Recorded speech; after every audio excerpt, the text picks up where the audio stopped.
Hi friends, welcome back to my channel. இன்றைக்கி நம்ம பார்க்க போகிறது கருப்பு உளுந்தங்கஞ்சி எப்படி செய்கிறதுன்னு தான். அதோட ப்ரீமிக்ஸ் எப்படி செய்யணும் அப்படிங்கிற வீடியோ வேணும்னா கமெண்ட்டில் சொல்லுங்கள். நான் உங்களுக்கு அது எப்படி அப்படிங்கிற வீடியோ வந்து அப்லோட் பண்ணுறேன்.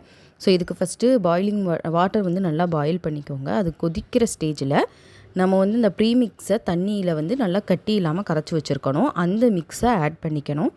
ஆட் பண்ணி நல்லா கொதிக்க விடுங்க. இது எப்படி ஒரு 5 to 10 மினிட்ஸ் அது கொதிக்கணும். அந்த பச்சை வாசம் போனதுக்கப்புறமா அதோட அந்த லிக்விட் ஸ்டேஜ் பார்த்திங்கன்னா நம்மளுக்கு அந்த கஞ்சியோட ஸ்டேஜ் வரணும். அந்த கஞ்சி ஸ்டேஜ் வர வரைக்கும் நல்லா கொதிக்க விட்டுருங்க. அடிக்கடி கிளறி விட்டுட்டே இருங்க. ஏன்னா உளுந்துங்கிறதுனால நீங்கள் ரொம்ப ஹைலையும் வைக்க முடியாது. ஹையில் வச்சிங்கன்னா உங்களுக்கு வந்து அடி பிடிச்சிரும். ஸோ அதை வந்து மீடியம் ஃப்ளேமில் வச்சு அடிக்கடி கிளறி விட்டு கொதிக்க வச்சு இது பண்ணுங்கள். உங்களுக்கு வந்து அந்த கஞ்சி ஸ்டேஜ் வந்ததுக்கு அப்புறமா இதில் நீங்கள் தேங்காய் துருவலோ இல்லை வேர்க்கடலையோ ஆட் பண்ணிக்கலாம். நான் வந்து இன்றைக்கி வேர்க்கடலை தான் ஆட் பண்ணியிருக்கேன். ரெண்டுமே வேர்க்கடலையும் சரி, நம்மளுக்கு தேங்காய் துருவலும் சரி, எதுக்குன்னா நம்ம குடிக்கும்போது கொஞ்சம் நடுவில் க்ரன்ச்சியாக ஏதாவது வந்ததுன்னா கொஞ்சம் இன்ட்ரெஸ்ட்டாக இருக்கும். குழந்தைங்க குடிக்கும்போது இன்னும் கொஞ்சம் நல்லா குடிப்பாங்க அப்படிங்கிறதுக்காக நம்ம அதை ஆட் பண்ணியிருக்கோம்.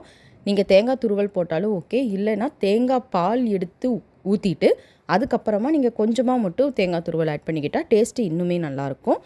நான் வந்து இன்றைக்கி இதில் நாட்டு சக்கரை தான் ஆட் பண்ண போகிறேன். நாட்டு சக்கரைங்கனால நான் ஒரு 7-8 ஸ்பூன் பக்கம் ஆட் பண்ணியிருந்தேன். உங்களுக்கு நாட்டு சக்கரை வேண்டாம் அப்படின்னா நீங்கள் வெள்ளைப்பாகு இல்லாட்டி கருப்பட்டி பாகு கூட ஆட் பண்ணிக்கலாம்.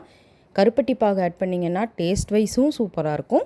ஹெல்த் பெனிஃபிட்ஸு இன்னும் அதிகமாக இருக்கும். ஏன்னா கருப்பட்டி வந்து உங்களுக்கு உடம்பு நல்லா குளிர்ச்சியாக இருக்கும், குளிர்ச்சி கொடுக்கும். ஸோ நீங்கள் வந்து மோஸ்ட்லி கருப்பட்டி யூஸ் பண்ணுறது ரொம்பவே நல்லது. இந்த கருப்புளுந்து கஞ்சி வந்து பெண்களோட கர்ப்பப்பைக்கு ரொம்பவே நல்லது.